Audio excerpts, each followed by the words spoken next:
En la historia moderna, pocas obras han tenido un impacto tan profundo y pernicioso sobre la percepción pública como los llamados Protocolos de los Sabios de Sion.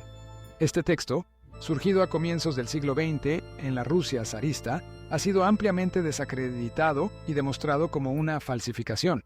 Sin embargo, su influencia continúa resonando en distintos rincones del mundo, alimentando teorías conspirativas y discursos de odio. Para comprender plenamente la magnitud de esta obra y su persistente presencia, es necesario explorar no solo su origen, sino también el contexto en el que fue concebida y la manera en que la ficción se entrelazó con la realidad, confundiendo a generaciones enteras y dejando un legado que aún se debate y combate hoy en día. El relato de los protocolos se remonta a una época de gran agitación política y social en la Rusia de los zares. Las tensiones étnicas, religiosas y políticas estaban al rojo vivo, y los judíos eran frecuentemente utilizados como chivo expiatorio de los problemas nacionales. En este ambiente, la necesidad de justificar ideológicamente los pogromos y las persecuciones se hizo sentir con fuerza entre ciertos sectores del poder, que vieron en la creación de un documento apócrifo una oportunidad para legitimar su odio y violencia. La autenticidad de la historia de Goethe, en particular el llamado Discurso del Rabino, fue uno de los ingredientes clave que facilitaron la aceptación de relatos posteriores como los protocolos. Hermann Goethe, escritor alemán del siglo XIX, incluyó en su novela Biarritz una escena ficticia en la que un rabino expone un siniestro plan de dominación mundial.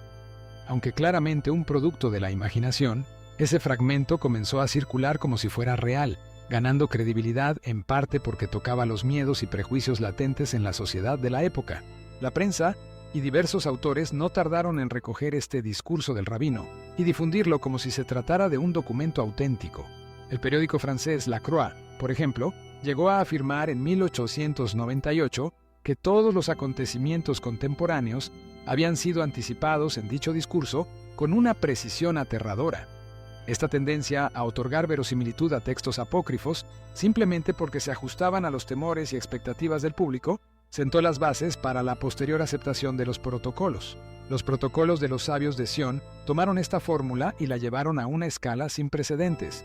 Presentado como la transcripción de supuestas reuniones secretas de líderes judíos, el texto detallaba un plan maestro para controlar la masonería, subvertir los gobiernos y, en última instancia, dominar el mundo.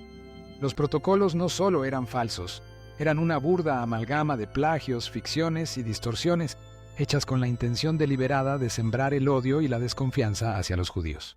Diversas investigaciones periodísticas y académicas han demostrado que grandes secciones de los protocolos fueron tomadas directamente de la obra Diálogo en el infierno entre Maquiavelo y Montesquieu, escrita en 1864 por el francés Maurice Joly.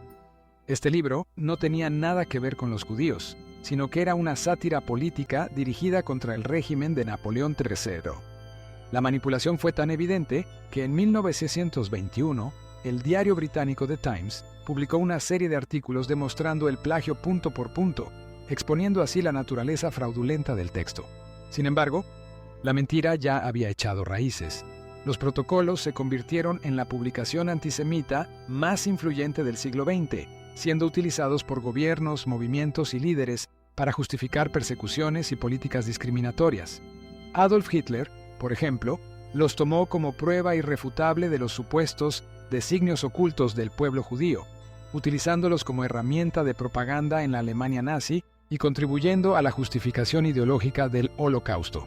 A pesar de la abrumadora evidencia en contra de su autenticidad, los protocolos no desaparecieron con el tiempo. Todavía hoy, circulan en redes islamistas, grupos de extrema derecha y foros de Internet, resurgiendo periódicamente cada vez que la sociedad atraviesa crisis o busca culpables fáciles para sus problemas.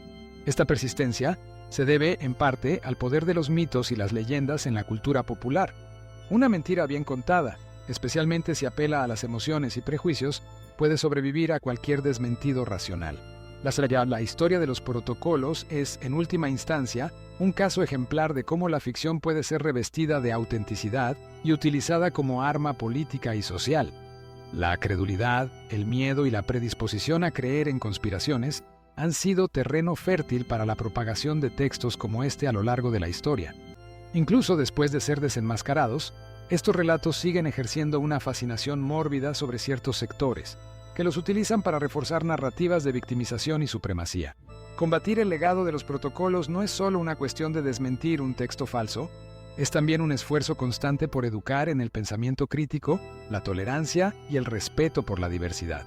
Significa reconocer cómo las historias, verdaderas o inventadas, pueden moldear la percepción pública y tener consecuencias reales y devastadoras para comunidades enteras. Es un recordatorio de la importancia de examinar las fuentes, cuestionar los relatos y no aceptar acríticamente todo lo que se presenta como verdad. Hoy, el desafío es mayor que nunca. En la era digital, donde la información y la desinformación se propagan a una velocidad sin precedentes, los viejos mitos pueden encontrar nuevas audiencias con facilidad. La historia de los protocolos de los sabios de Sión y de textos similares nos enseña que la lucha contra el odio y la mentira es interminable y que la responsabilidad de discernir la verdad recae en cada uno de nosotros. Solo reconociendo el pasado y aprendiendo de él, podremos construir sociedades más justas y libres de las sombras de la intolerancia y la manipulación.